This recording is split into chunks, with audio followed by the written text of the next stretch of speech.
Judo and Jiu-jitsu are easy. Greetings, grapplers, and welcome to Judo for Jiu-jitsu. My name is Larry Keith, and in a minute I'm going to explain to you what I meant by that. But first, after you watch this video, please do me a favor and check out my Judo for Jiu-jitsu YouTube channel. On it has techniques and advice for everyone from beginner to coach. The link is in the description below, so be sure to check that out, please. Now, what I was talking about, Judo and Jiu-jitsu being easy, all of us know that it can be difficult when you're learning Judo or Jiu-jitsu, either one or both, that it's very rough sometimes. I mean, you're absorbing throws and there's hard impact, and if you're on the ground doing primarily grappling, you're getting smashed, you're getting crushed. We always talk about learning to be comfortable being uncomfortable, right? So that's something that's always going for us, and so it is. You do wonder from time to time, what's the gentle part of this, Because what it means is that the Ju part at the beginning of Jiu-jitsu and Judo translates from Japanese to mean gentle.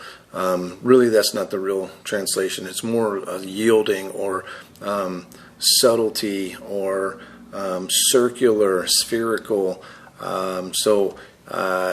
soft, right? So it's a soft, it means soft also, like as opposed to the Japanese term go, right? If you look at that, like a goju-ryu karate, right? So go means hard and linear, right? So that means hard impact. So what we're referring to when we say Ju in Jiu-jitsu and Judo is rather than meaning force on force, rather than being linear in such a way, we're taking that inertia, we're taking that energy from the opponent and redirecting it, right, or forming around it, right? So there's all these different analogies that we can make of this, but it's gentle and it's working smart instead of working hard, right? So that's what the essence of Ju is when we say Judo and Jiu-jitsu.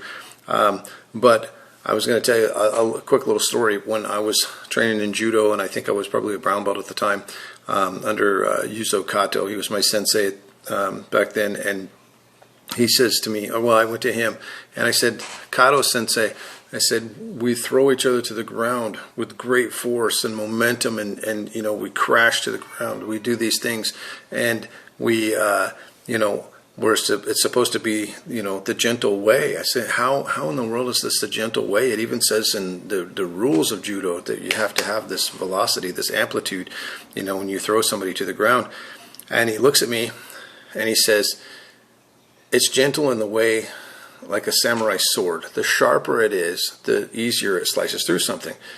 And I had this aha moment right then and there, and realized I began to realize what he meant by that. Many years I processed this information.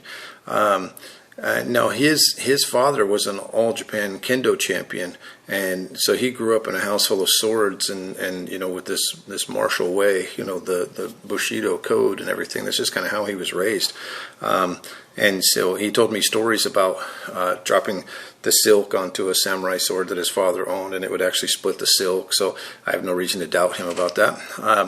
But I get it, right? So the sharper it is, the easier it slices through something. If you imagine when you get cut with something jagged, right, you feel that right away. It's like, oh man, if you get cut with a razor blade, sometimes you have to look. Did I cut myself? Oh yeah, it's bleeding. I cut myself, right? So I think of it in those terms, right? Also, because sometimes all of us have had these times when you've done a technique, let's say a throw, right? You do a throw, and it feels so fluid and effortless. And it happens through you, and it feels like you didn't really have to do much to make it happen. And there's times you even question your practice partner. Did you do that for me? Did you help me with that?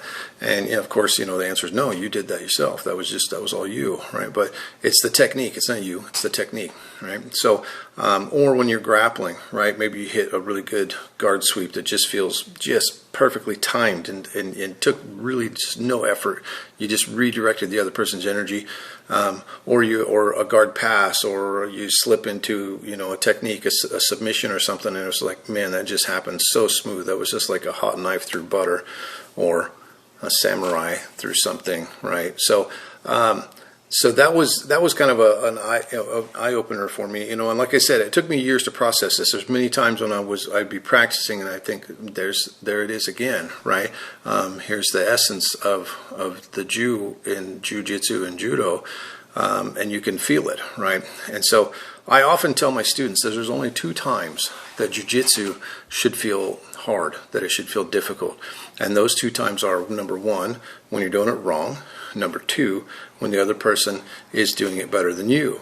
And what that means is, it doesn't mean that the other person is way better than you at jiu-jitsu or, you know, much more higher skill. It just means in that moment that the technique has taken place. Either you're trying to do a technique and you're having a difficult time and they're having an easier time, or they're doing a technique on you and it seems to flow nicely for them. In that moment, it's not the skill sets that are so much different. It's just that that person is moving mechanically more efficiently than you are, right? It might only be 1 in a million times that that's ever going to happen, but in that particular moment, that's what's happening. So that's my take on the gentleness of the word Jew when we say Jiu-jitsu and Jiu-jitsu, or Jiu-jitsu and Judo, excuse me. One more time, I want to remind you that there's a link in the description for my YouTube channel. Please check it out. It has, again, it has techniques and advice for everybody from beginner to coach. And if you subscribe to that, be sure to click on the notification bell so you don't miss any upcoming videos. So until next time.